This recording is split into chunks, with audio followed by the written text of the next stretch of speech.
नमस्कार.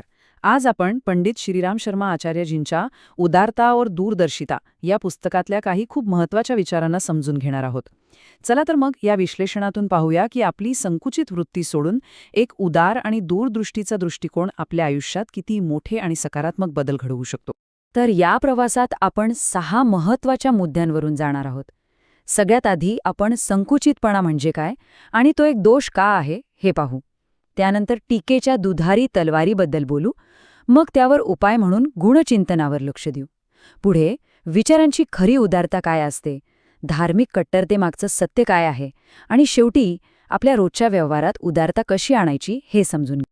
चला तर मग आपल्या चर्चेची सुरुवात करूया त्या मूळ गोष्टीपासून, जी आपल्या वैयक्तिक आणि सामाजिक वाढीमध्ये सगळ्यात मोठा अडथळा ठरते.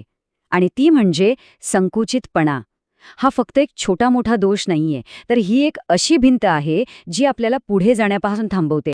संकुचितपणा म्हणजे नेमकं काय? तर ही फक्त मर्यादित विचारसरणी नाही, त्याहीपेक्षा जास्त ही एक प्रकारची हिशोबी मानसिकता आहे. म्हणजे बघा, इथे प्रत्येक मदत किंवा सहकार्य हे काहीतरी परत मिळेल या अपेक्षेनेच केलं जातं. जणू काही आपण नात्यांमध्ये सुद्धा नफा तोट्याचाच हिशोब करत आहोत. आणि ही वृत्ती खऱ्या उदारतेची शक्यताच मुळापासून उपटून टाकते. अच्छा, तर ही संकुचित वृत्ती ओळखायची कशी? याची काही स्पष्ट लक्षणं आहेत. जसं की इतरांची प्रगती किंवा कौतुक सहन न होणं, प्रत्येक गोष्टीत फक्त स्वतःचा फायदा शोधणं. पण ह्या सगळ्यामध्ये एक सवय सगळ्यात घातक आहे, आणि ती म्हणजे सतत दुसऱ्यांमध्ये दोष शोधत राहणं, ज्याला परदोष दर्शन असंही म्हणतात. आणि हीच सवय पुढे जाऊन टीकेचं रूप घेते. हो, ही सतत दोष शोधण्याची सवय आहे ना, ती हळूहळू एका जास्त विनाशकारी वृत्तीमध्ये बदलते, जिला आपण टीका म्हणतो. आणि ही टीका म्हणजे एक दुधारी तलवार आहे, जी वापरणाऱ्याला आणि ज्याच्यावर वापरली जाते त्या दोघांनाही तितकंच जखमी करते. विचार करा, जेव्हा एखादा अधिकारी आपल्या हाताखालच्या कर्मचाऱ्याला असे कठोर शब्द बोलतो, तेव्हा ते शब्द फक्त एक अपमान नसतात. ते थेट एखाद्याच्या आत्मसन्मानावर चाकूने वार केल्यासारखेच असतात. आणि मग इथे खूप महत्त्वाचा प्रश्न उभा राहतो. खरंच, ज्या शब्दांनी थेट आत्मसन्मानावरच हल्ला होतो, त्या शब्दांमधून कोणी सुधारू शकतं का? अजिबात नाही. अशा कठोर टीकेमुळे भावना फक्त दुखावल्या जातात आणि सकारात्मक बदलाची शक्यता जवळजवळ संपून जाते. म्हणून लक्षात ठेवण्यासारखी गोष्ट हीच आहे की टीका दोन्ही बाजूंना सारखंच नुकसान पोहोचवते. हा फक्त आपले शत्रू वाढवण्याचा सोपा मार्ग नाही, तर आपल्या आतल्या संकुचित वृत्तीचं प्रदर्शन आहे, जे आपल्याला इतरांपासून आणखी दूर घेऊन जातं. ठीक आहे, मग ह्या नकारात्मकतेच्या चक्रातून बाहेर पाडायचं कसं?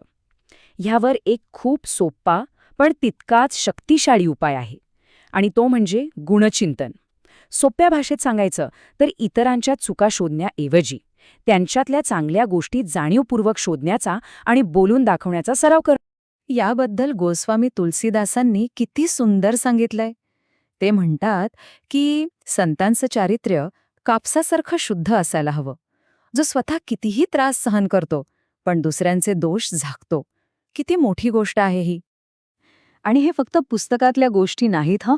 बेंजामिन फ्रँकलिन यांचं उदाहरण बघा. तरुणपणी ते खूप टीका करायचे, ज्यामुळे त्यांचे कोणी मित्रच नव्हते. पण नंतर त्यांनी ही एक सवय बदलली. त्यांनी टीका करणं सोडून लोकांची प्रशंसा करायला सुरुवात केली आणि त्यांचं संपूर्ण आयुष्यच बदलून गेलं. तर इतरांमध्ये चांगलं पाहण्याची ही जी सवय आहे, ती आपल्याला उदारतेच्या एका खूप मोठ्या आणि व्यापक संकल्पनेकडे घेऊन जाते. आणि ती म्हणजे विचारांची उदारता. ही खरी उदारता फक्त पैसे किंवा वस्तू देण्यापुरती मर्यादित नसते. बऱ्याचदा काय होतं, आपण ज्याला उदारता समजतो ना, ती फक्त आपल्या कुटुंबापुरती किंवा आपल्या जवळच्या लोकांसाठीच असते. कधीकधी तर त्यामागे सामाजिक प्रतिष्ठा जपण्यासारखे स्वार्थी हेतू असतात. खरं तर ही खरी उदारता नाहीच.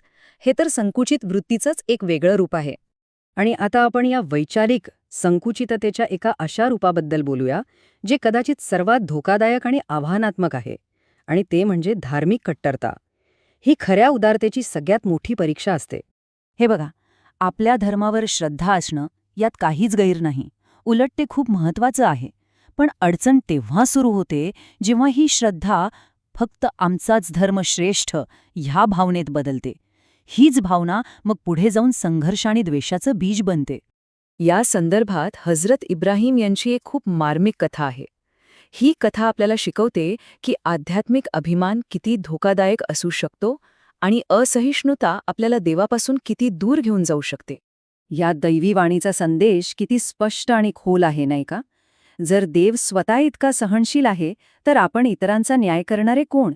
यातून हेच दिसतं की धार्मिक कट्टरता अगदी चांगल्यातल्या चांगल्या माणसालाही चुकीच्या मार्गावर नेऊ शकते. ठीक आहे, मग हे सगळे मोठे विचार आपल्या रोजच्या जगण्यात, आपल्या वागण्या बोलण्यात कसे आणायचे? कारण खरी उदारता हे मोठ्या तत्वज्ञानात नाही, तर आपल्या छोट्या छोट्या कृतींमधूनच दिसून येते. एखाद्या व्यक्तीचं खरं चारित्र्य कधी दिसतं माहितीये?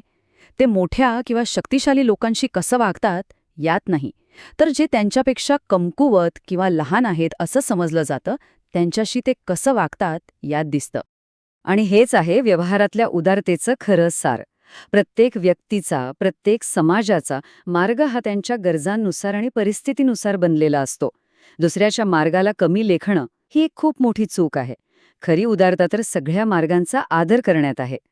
चला, तर मग आज आपण काय काय पाहिलं यावर एकदा पटकन नजर टाकूया.